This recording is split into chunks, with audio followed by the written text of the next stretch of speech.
नमस्कार दोस्तों, कैसे हो आप सब। स्वागत है आपका हमारे YouTube चैनल पर। एक बार ढोलकपुर जंगल में कू कोयल बहुत ही मीठा गाना गा रही थी। मैं हूँ कू कोयल, गाती हूँ सुंदर मीठा मीठा गाना। तुम सब भी सुनकर आ जाना, आ जाना, आ जाना। उसकी आवाज़ दूर दूर तक सबको सुनाई दे रही थी। तभी उसकी आवाज़ सुनकर एक जादूगर वहाँ आता है और उससे कहता है, वाह कू कोयल, तुम्हारी आवाज़ तो बहुत मीठी है, बिल्कुल खरा सोना है। सोना है, हाँ सोना। तभी जादूगर आबरा का डाबरा बोलता और कू कोयल से कहता है, तुम अब से जब भी गाना गाओगी और गाते समय अगर तुम्हारे मुंह से एक भी बूंद पानी के नीचे गिर गई तो वो बूंद सोने में बदल जाएगी।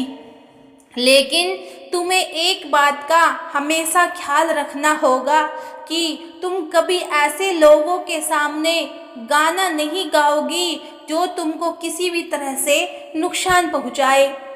ऐसा बोलने के बाद जादूगर वहाँ से चला जाता है। इधर कू कोयल फिर से गाना गाने लगती है।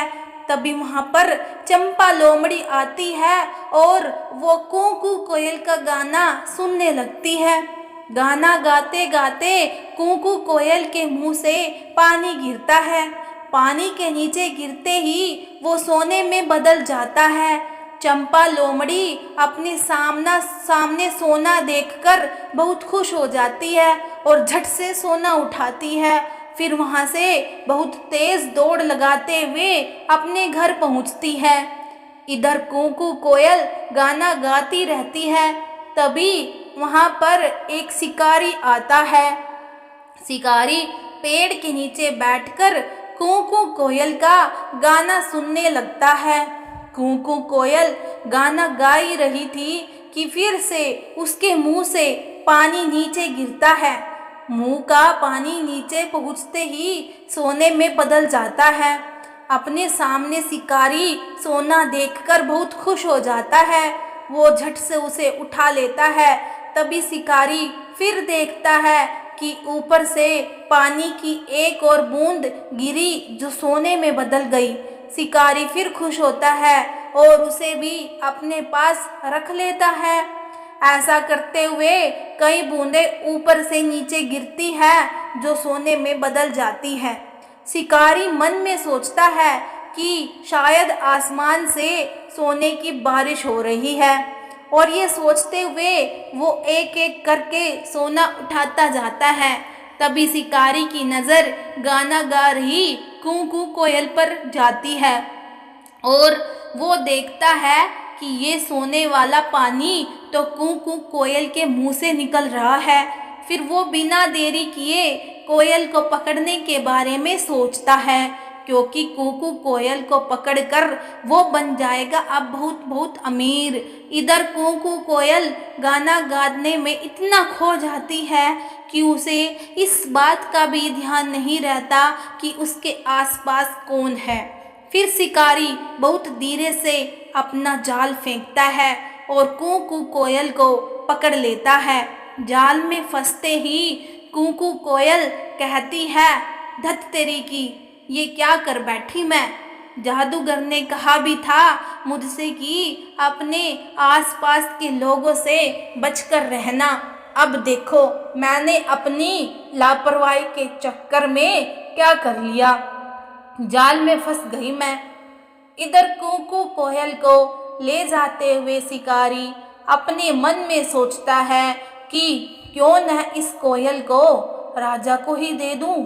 अगर राजा को दे दिया तो राजा इसके बदले मुझे राजमहल में रहने देंगे, फिर पूरी जिंदगी आराम से बीतेगी मेरी। हाँ यही सही रहेगा।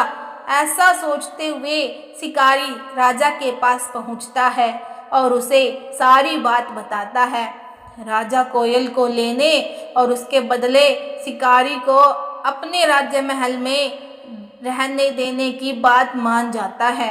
तभी वहाँ पर राजा का मंत्री आता है और उससे बोलता है कि महाराज ये शिकारी झूठ बोल रहा है। आपने कभी सुना या देखा भी है कि क्या किसी चिड़िया के मुंह से सोना निकले? भाई मैंने तो नहीं देखा। मंत्री की बात सुनकर राजा शिकारी से कहता है कि पहले मुझे सोना दिखाओ, आखिर ये कोयल कैसे सोना निकालती है, मैं भी तो देखूं। राजा की बात सुनकर शिकारी कोयल से गाना गाने को कहता है, लेकिन कोयल तो इस बार कोई गलती नहीं करना चाहती थी, इसलिए वो अपना मुंह ही नहीं खोलती। शिकारी के बहुत बार कहने पर भी जब कोयल गाना नहीं गाती, तब राजा को ये सब देखकर गुस्सा आ जाता है और वो अपने सिपाहियों से कहकर कोयल को जाल से निकाल देता है और शिकारी को पकड़ लेता है। जाल से निकलते ही कोयल गाना गाना शुरू कर देती है। कू कू मैं हूँ कुकू कोयल, गाती हूँ मीठा मीठा सुंदर सुंदर गाना, जिसे सुनकर तुम सब मेरे पास। और फिर तभी उसके मुंह से फिर से पानी नीचे गिरता है जो सोने में बदल जाता है।